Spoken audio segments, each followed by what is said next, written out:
The Galactic Council delegates gasped in shock as they beheld the 800-meter-long human warship, bristling with railguns and fusion cannons unlike anything they had ever witnessed. The fate of the human race rested on the secrets locked within this ancient vessel. But the Council races would stop at nothing to plunder its technological marvels for themselves. In the dim light of an auditorium packed with wide-eyed Wagner students, Cygnus the historian began his tale. 200 years ago, the Galactic Council discovered a derelict human ship adrift in an uncharted void. Xyloth, the Wagner ambassador, led a delegation of the Council's greatest minds to investigate the Indomitable, a legendary battlecruiser thought lost for centuries. As they docked and explored deeper into the Nemesis-class Titan, a dawning realization sent fear racing through their veins. This primitive human vessel eclipsed the might of any Council ship. Its enigmatic singularity drive, the key to unrivaled power, tantalized the Council with dreams of conquest. Suddenly alarms howled through the Indomitable's halls. A human voice, cold as oblivion, echoed from the speakers. "Alien intruders, identify yourselves or be destroyed." Little did the Council know, boarding this warship would be their last mistake. This is the story of humanity's darkest hour and the Great War that followed. The Council delegates trembled as the imposing figure of Captain Warren strode onto the bridge, his eyes flashing with suspicion. Xyloth, his voice shaking, stepped forward. "Captain, I assure you, we come in peace. The Galactic Council merely wishes to understand—" Warren cut him off with a sharp gesture. "I don't care about your council or your intentions. You've boarded my ship without permission. Surrender immediately, or face the consequences." The delegation hesitated, exchanging uncertain glances. Warren's fingers danced across a control panel, and suddenly the air hummed with the whine of machinery. 50 combat drones, each armed with a plasma rifle, swarmed the bridge, surrounding the terrified aliens. "Drop your weapons and communication devices, now," Warren barked. The delegates complied, hands raised in surrender. Warren turned to his executive officer. "Commander Harris, escort our guests to the brig. Keep them under heavy guard." As the delegation was marched away, Cygnus paused his tale, his eyes sweeping over the captivated audience.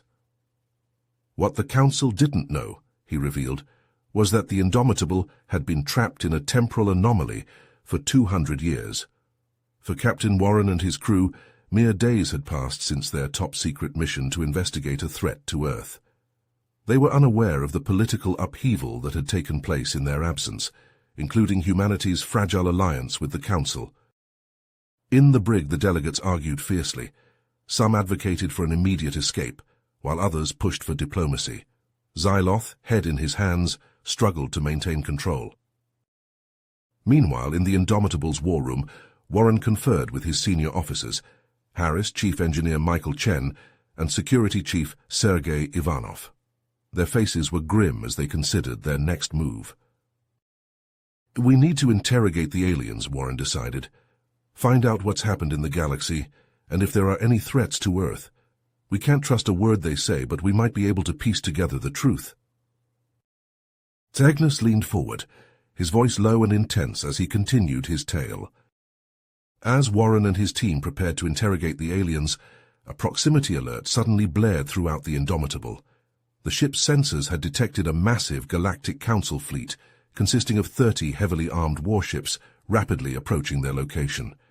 The fleet was led by none other than Admiral Zaxor, a battle-hardened Wagner commander known for his ruthless tactics. Zaxor had been dispatched by the Council to investigate the mysterious disappearance of their delegation aboard the human vessel. Captain Warren, unaware of the political situation and believing the approaching fleet to be a hostile force, immediately ordered his crew to battle stations.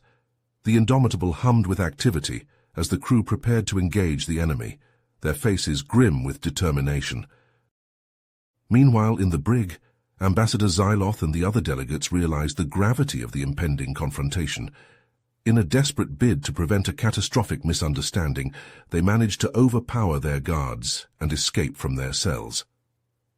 The delegates quickly split into two groups, One, led by Xyloth himself, raced towards the bridge to try and convince Captain Warren to stand down, while the other, led by the brilliant Zalari scientist Dr. Kira Zan, rushed to the engineering section with the intent of disabling the Indomitable's formidable weapons systems.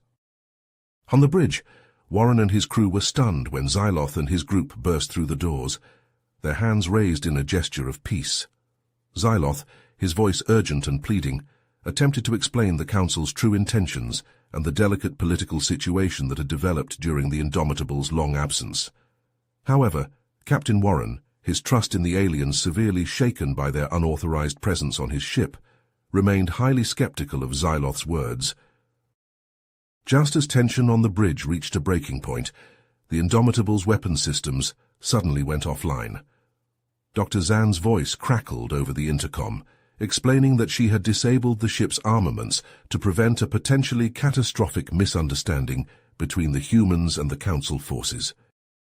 Captain Warren, his face flushed with anger, demanded an explanation for this act of sabotage.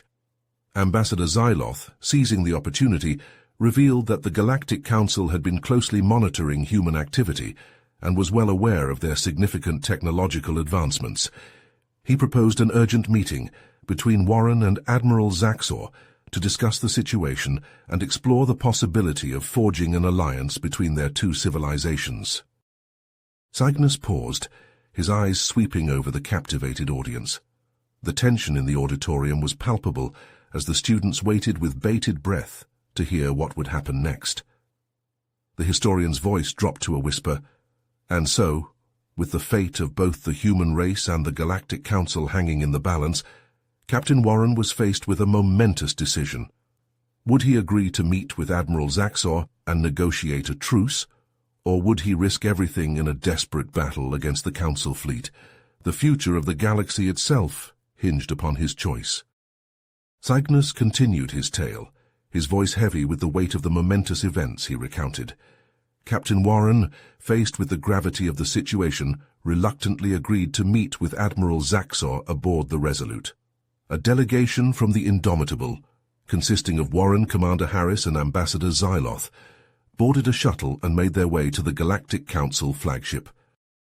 As they stepped onto the bridge of the Resolute, the tension was palpable. Admiral Zaxor, an imposing figure with piercing eyes, greeted them with a curt nod. The negotiations began, and it quickly became apparent that the Council had a very different view of humanity than Warren had expected. "Captain Warren," Zaxor said, his voice a low rumble, "you must understand that Earth has become a legend in the galaxy. Many races view humans as warlike, dangerous, and unpredictable. Your sudden reappearance, with a ship as powerful as the Indomitable, has only heightened these fears." Warren, his jaw clenched, listened as Zaxor revealed the Council's true intentions.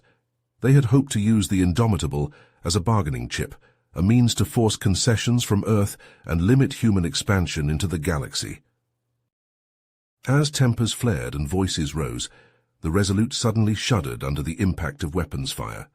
Alarms blared as the ship's sensors detected a group of Wagner extremist vessels, led by the fanatical Captain Zog, launching a surprise attack on the flagship. Zog, a fervent believer in Wagner supremacy, saw the Indomitable's discovery as a sign that the time had come for his species to seize control of the Council by force. In the chaos of the battle, Warren and Zaxor found themselves fighting side by side, their differences momentarily forgotten as they struggled to repel the attackers. Harris, ever loyal, threw himself in front of Xyloth, shielding the ambassador from a searing plasma blast. The commander fell critically wounded as Xyloth watched in horror. As the Resolute's defenses began to falter under the onslaught, Warren knew he had to act.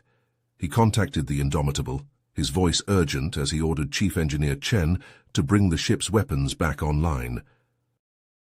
The Indomitable, its systems restored, unleashed a devastating barrage on the extremist ships. The barrage instantly destroyed the attacking ships. But before the last ship was destroyed, Captain Zog managed to launch a final, desperate strike, a massive antimatter torpedo aimed directly at the Resolute's bridge. Warren, seeing the incoming torpedo, made a split-second decision. He ran to a nearby shuttle, overriding the safety protocols and launching himself into space. With unflinching courage, he piloted the shuttle directly into the path of the torpedo, intercepting it mere moments before it would have impacted the Resolute. The resulting explosion lit up the void, a blinding flash that marked the end of a hero's journey. Warren, the legendary captain who had saved Earth from untold threats, had made the ultimate sacrifice to protect those he had once considered enemies. In the aftermath of the battle, Commander Harris, grief-stricken but resolute, assumed command of the Indomitable. He met with Admiral Zaxor, and together they forged a truce between their two civilizations. The Indomitable would serve as a neutral party, a symbol of the newfound understanding between humanity and the Council. Cygnus paused, his gaze sweeping over the silent auditorium. Warren's sacrifice, he said softly, marked a turning point in galactic history. It paved the way for a new era of cooperation and understanding between humans and aliens, but it also left a void in the hearts of many, a reminder that the true cost of peace is often measured in the lives of those brave enough to fight for it.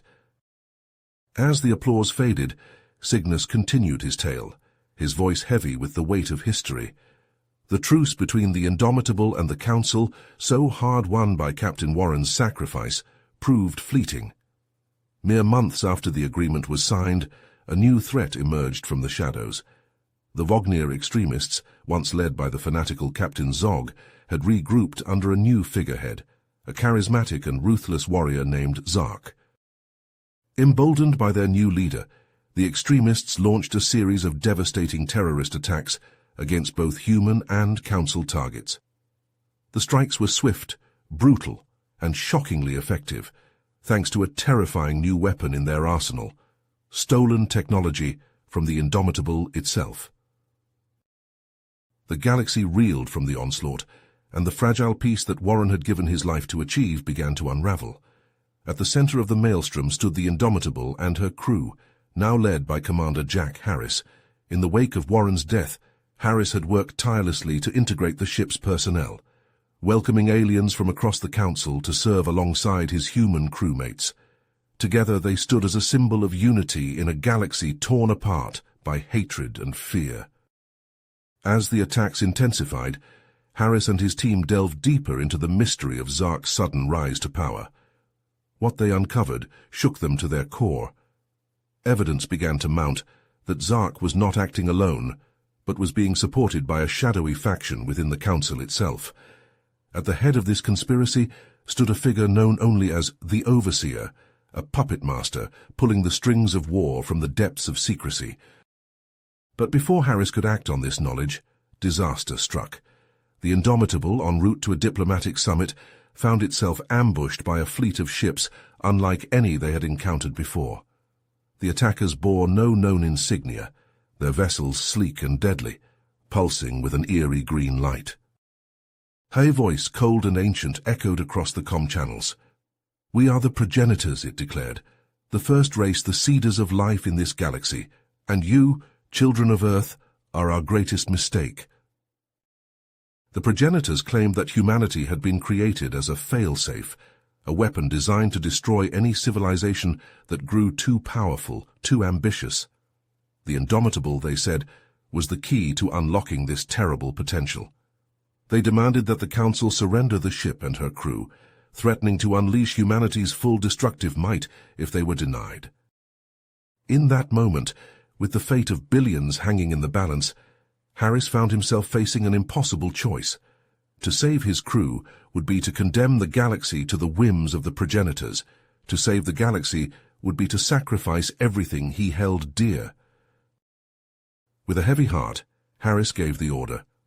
The Indomitable's Omega Protocol, a self-destruct mechanism designed to erase all traces of human technology from the ship, roared to life. The vessel, the most powerful ever built by human hands, erupted in a blaze of light, taking the progenitor fleet with it into oblivion.